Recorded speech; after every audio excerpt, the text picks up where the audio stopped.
آپ نے سنا ہوگا حضور نے سورہ رحمان کے بارے میں فرمایا ہے، سورۃ الرحمان عروس القرآن، یہ سورہ رحمان جو ہے یہ قرآن کی دلہن ہے۔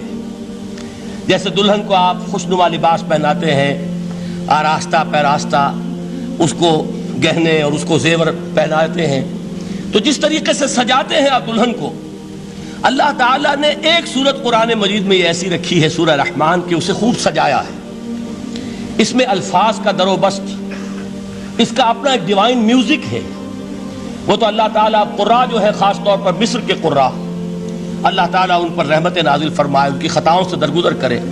جس طرح قرآن کے انٹرنسک میوزک کو انہوں نے واضح کیا ہے، واقعہ یہ ہے کہ اگر یہ لوگ نہ ہوتے، شیخ عبد الباسط محمد عبد الصمد، شیخ محمود خلیل الحصری، یہ لوگ کہ جنہوں نے قرآن کے اس غنا میوزک، یہ لفظ جو ہے آپ حیران نہ ہو کہ میں یہ کوئی شاید توہین کر رہا ہوں قرآن کی، حضور نے یہ لفظ استعمال کیا ہے، تغنو، اس قرآن کو اچھی سے اچھی خوشلہانی کے ساتھ پڑھو۔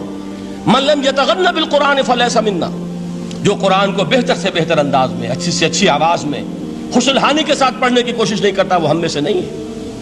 بلکہ ایک مرتبہ حضور رات کے وقت آپ گشت پر تھے اپنے ساتھیوں کے حالات معلوم کرنے کے لیے۔ حضرت ابو موسیٰ اشعری رضی اللہ تعالیٰ عنہ ایک صحابی ہیں، ان کے گھر کے پاس سے گزر ہوا، وہ رات کو تہجد پڑھ رہے تھے، کھڑے ہوئے کیف کے عالم میں قرآن تلاوت کر رہے ہیں۔ حضور کو بہت پسند آئی ان کی قرات، کافی دیر تک وہاں کھڑے سنتے رہے۔ اب انہیں کیا پتا کون سن رہا ہے، بالکل اسی طرح سمجھ لیجئے ایک بات یاد آئی ہے، حضور فرماتے ہیں کہ جس طرح کان لگا کر اللہ قرآن کو سنتا ہے، کسی چیز کو نہیں سنتا۔ ہمیں نظر نہیں آتا نا، ہمیں معلوم نہیں ہے، ہم قرآن پڑھ رہے ہیں تو سننے والا کون ہے؟ سب سے زیادہ کان لگا کر خود اللہ۔ یہاں اس لیے مجھے یاد آیا کہ ابو موسیٰ اشعری کو کیا پتا تھا کہ کون سن رہا ہے؟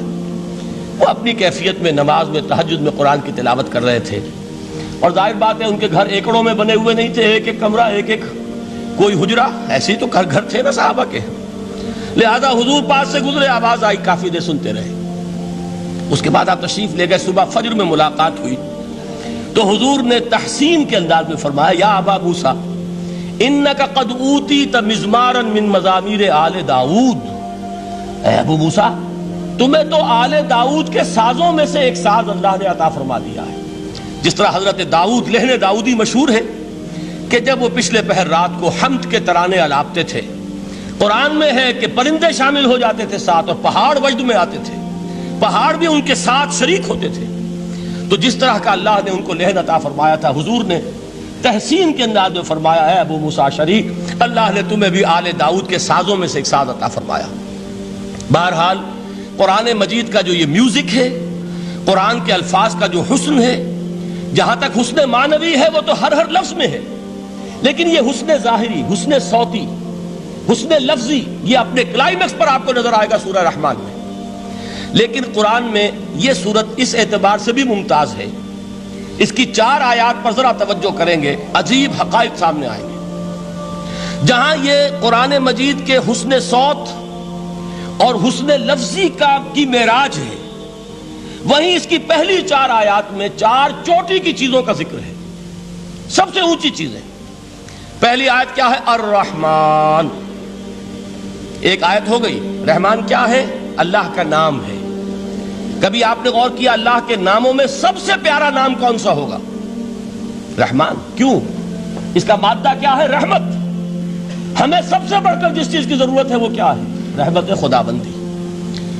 نام اچھی طرح سن لیجئے اس حضور کے قول کو۔ حضور فرماتے کوئی شخص جنت میں مجرد اپنے عمل کی بنیاد پر داخل نہیں ہو سکے گا جب تک کہ رحمت خداوندی دستگیری نہ کرے۔ کسی صحابی نے بڑی ہمت اور جرأت کا ثبوت دیا کہ پوچھ لیا، کیا حضور آپ بھی؟ جب آپ نے فرمایا کوئی شخص داخل نہیں ہو سکتا جنت میں محض اپنے عمل کی بنیاد پر جب تک کہ رحمت خداوندی جو ہے وہ دستگیری نہ فرمائے۔ پوچھا گیا کیا آپ بھی؟ آپ نے فرمایا ہاں میں بھی۔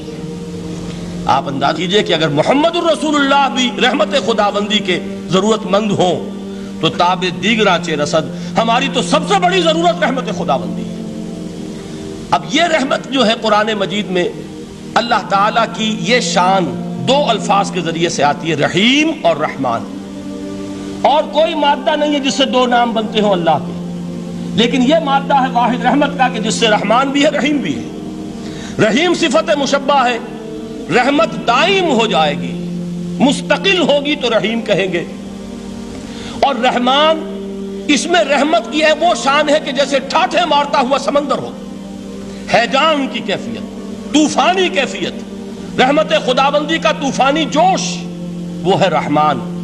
آپ تو رہتے اس علاقے میں ہیں، آپ کو معلوم ہے عرب اگر بھوکا مرا جا رہا ہو تو کیا کہے گا؟ انا جوعان۔ پیاسا مرا جا رہا ہو انا عطشان۔ بہت غضبناک ہوگا غضبان، غضبان آصفہ قرآن میں آیا ہے، بہت غضبناک۔ رحمان جس کی رحمت جو ہے جوش میں ہے، ٹھاٹھے مارتے ہوئے سمندر کے مانند۔ تو یہ اللہ تعالیٰ کے ناموں میں سب سے پیارا نام۔ اب آگے چلیے، الرحمن علم القرآن، رحمان نے قرآن سکھایا۔ رحمت خداوندی کا سب سے بڑا مظہر، رحمان کی رحمانیت کا سب سے بڑا مظہر قرآن ہے۔ ان میں جو منطقی ربط ہے اس کو سمجھتے جائیے۔ اچھا آپ یہ سوچئے، جو علم بھی انسان کو حاصل ہوا وہ کس نے دیا؟ اللہ نے۔ سائنس کا علم کس نے دیا؟ اللہ نے۔ علم آدم الاسماء کلہا، وہ علم الاسماء جو حضرت آدم کو دے دیا گیا تھا ازل میں، یہ اسی کا ظہور ہے، یہ اسی کی ایکسفولیشن ہے جو ہو رہی ہے اور ہوتی رہے گی ابھی۔ اور دوسرے علم ہے وہ کس نے دی؟ اللہ نے دی۔ لا یحیطون بشیء من علمہ الا بما شاء، مخلوق میں سے کوئی اللہ کے علم میں سے کسی شے کا احاطہ نہیں کر سکتا مگر وہ جتنا اللہ دینا چاہے۔ لیکن یہ کہ تمام علوم میں چوٹی کا علم قرآن، نوٹ کرتے جائیے، اب چوٹی کی چیزیں جمع کیجیے۔ اللہ کے ناموں میں چوٹی کا نام رحمان، اللہ نے جو کچھ انسان کو سکھایا اس میں چوٹی کا علم قرآن۔ خلق الانسان، انسان کو پیدا فرمایا۔ سوال یہ کہ حیوانات کو کس نے پیدا فرمایا؟ آسمان کس نے پیدا کیے؟ زمین کس نے پیدا کی؟ فرشتے کس نے پیدا کیے؟ کیا مطلب خلق الانسان؟ اس کی تمام مخلوقات میں اس کا کلائمیکس، اس کی تخلیق کی معراج، اس کے تخلیق کا نقطہ عروج انسان ہے۔ یہ ہے کہ جو مسجود ملائک بنا ہے۔